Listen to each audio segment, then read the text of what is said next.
good afternoon, everyone. First of all, I want to just mention that everything that I've heard today has taught me so much. And that's the beauty of this platform of being former Miss England, to get to learn every day of your life. So it's really interesting, some of the things that were mentioned. Mr. Ajay Chhabra, or Mr. Nutcut, he brought a sugar cake. Now, what coincidence is a circle of life?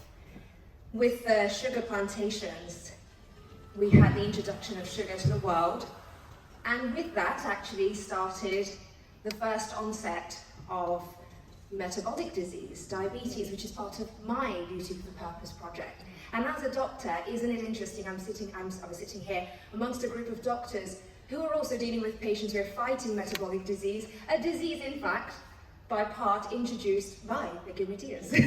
How interesting. Not to blame, but to show the circle of life, which again is an Indian Hindu concept, the concept of sansar. It's very interesting because it's only the Hindu concept that life is described as a circle and not linear, as in the Abrahamic religions. So I just find that it's really quite beautiful how everything comes together. Anyway, Mr. Manish has mentioned the word assimilate, and I've been asked to talk about the word assimilation and the Indian diaspora. So let's break that word down. Assimilate is to become similar.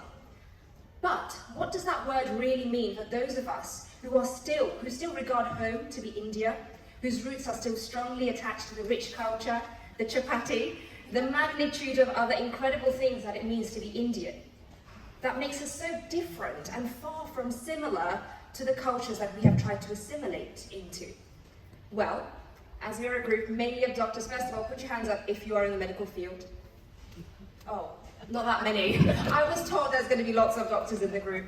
Well, we, as doctors, we love case studies and case-based discussions. So this is a case-based discussion, my case. I'll talk about my dad, who moved to this country in his 40s. He faced racism quietly, 12 hours a day, spending the remaining waking hours of his day reading and watching Indian news, not British news. And I know this is the case for a lot of Indian people in this country. He silently toiled through 11 months of the year at work, where he was inevitably undervalued and overqualified, regardless of his master's degree, only to look forward to and save up for the 1-month holiday in India. I'm sure we all relate to this story. Now, to him, it was important for us as migrants to simply survive. He wanted to simply and silently ride the tide to ensure the next generation, my brother and I, could get a secure qualification, which would be at least recognized in this country. As far as stereotypes go, my parents created 2 stereotypical Indian children, with me becoming a doctor and my brother is an engineer. As far as my generation, as far as my first generation Indian parents were concerned, we had assimilated as individuals by ensuring a secure qualification or a career path.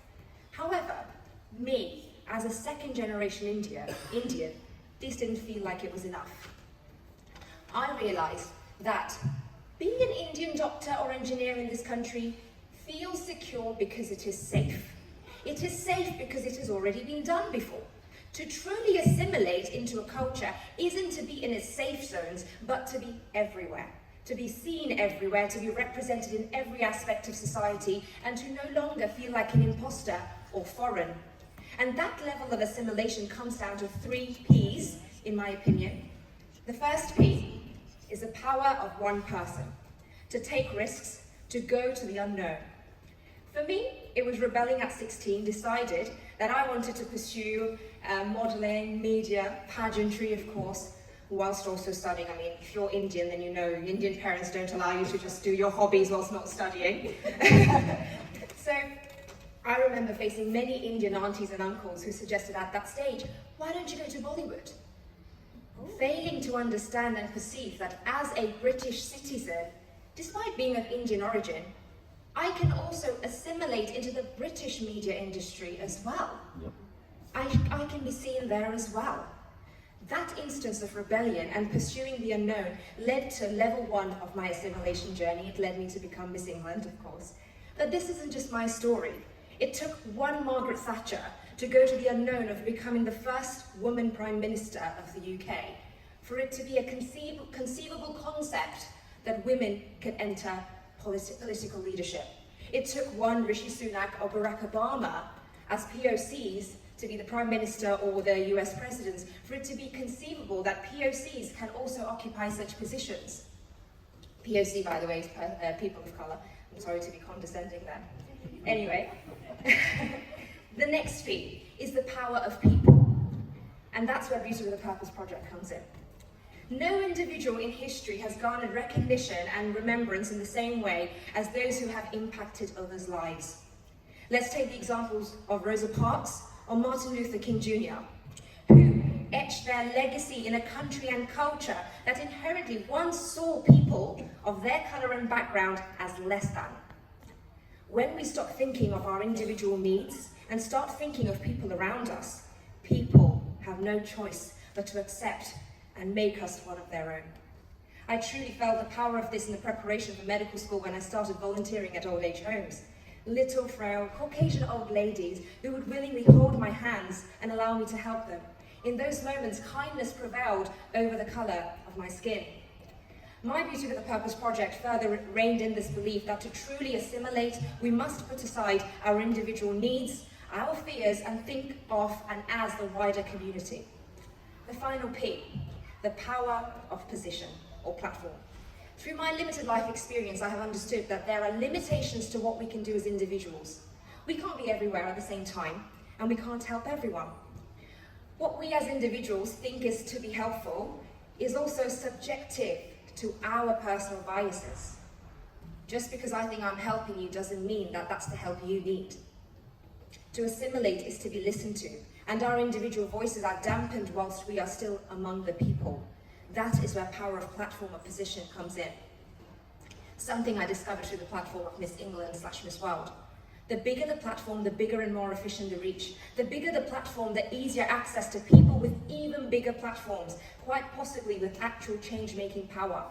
I realized recently the problems I, my colleagues, my patients were facing in the NHS were not going to go away by simply complaining amongst us, writing reflections, and God forbid raising concerns through the incident report forms. Has any of you filled that out before? You know how long those take. And how long they take for action to take place, right? Those are still mostly curative approaches. And what do we say in medicine? Prevention is better than cure. I ask myself, do I really want to passively accept the rules that I've been told to accept and accept the reality that I'm surrounded by, or can I help change it? The realization came from understanding that the rules are man-made too. Old policies can be changed. New policies can be made. Heck, policy makers can be changed. And worse than, I could be one myself. And that is the power of platform, the power of people, and the power of a person, me. And that realization that it could be me, it could be you, it could be any one of us. It's not someone else's job, it's not someone else's role. We are not imposters in that role. We could occupy those spaces and make that change. That is assimilation. Thank you, everyone.